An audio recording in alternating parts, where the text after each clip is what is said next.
mistakes have you made? Any that stand out that you've learned from? They may be as lurid as that. They may not be. Go for it. Yeah. I think, mine have been more around if I haven't followed or trusted in my gut and I've pushed past that feeling. So I've been working in a public sector role for a few years, and I had a great team, really loved it, but I just got to the point where I knew I wasn't going to get any further. You're in bands, and that was sort of like the end of the road there. So I'd loved working in house, and I'd actually always said that I'd never go back into agency because it wasn't really for me. But an opportunity came up, and I just thought, I'm going to have to go for it. I need to do this. But even at every stage, so at interview, something was going, what are you doing? This isn't for you. Why are you doing this? And I was like, it'll be fine. It's fine. It's all going to be fine. And then I wasn't really looking forward to starting because I think I just knew that I just had a feeling I'm not going to be there very long. So I probably had created my own destiny around this. But I started and everything just didn't line up to the work that I like. Culturally, it just felt totally wrong for me. It wasn't geared up for being, a working parent. The work wasn't really my cup of tea. It was very technical, so I was having to write about metal mesh codes and stuff like that, which doesn't really float my boat very much.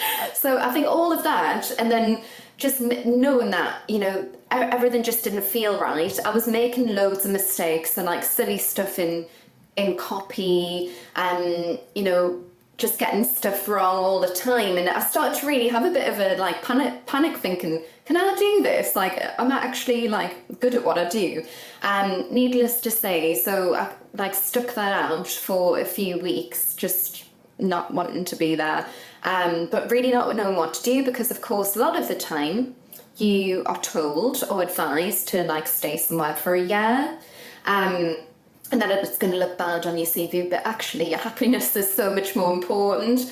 And then I finally was told to politely, it's not really working, Laura. I think it's time for you to go.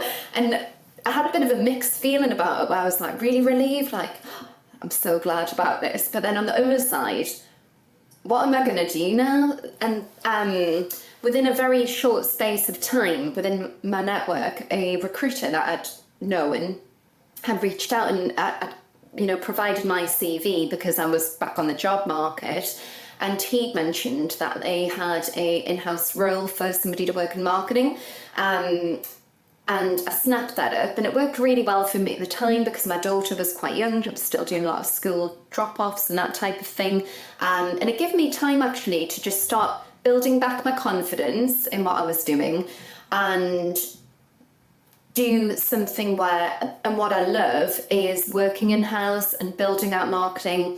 And they'd not had anybody in a position before. It was a completely, clean slate. I had autonomy to build out a brand and really get involved in things that I really loved doing. And through that, then, it was where my career's then taken off from that moment of, being told it's not working out. And I think sometimes you do have to look back, connect the dots. But at the time, it can feel like the worst thing ever. And you've made this huge mistake. What is it going to look like to other people? You've got on your LinkedIn that you've just moved and people are congratulating you, and then 2 minutes later you're not there anymore. But I think you've just got to get over that. And the biggest, I think, learning curve from that is, if something might look good on paper and but you're trying to shoehorn how you actually feel about it, you've really got to think and take a step back in yourself and go with what feels right for you. And even if there's always going to be times that you're going to make mistakes and errors, but I totally did not listen to my gut in that instance. But if that hadn't have happened, would I now be where I am? So I think everything does, happen for a reason, as Definitely, they say, to be a bit of a spiritual mantra.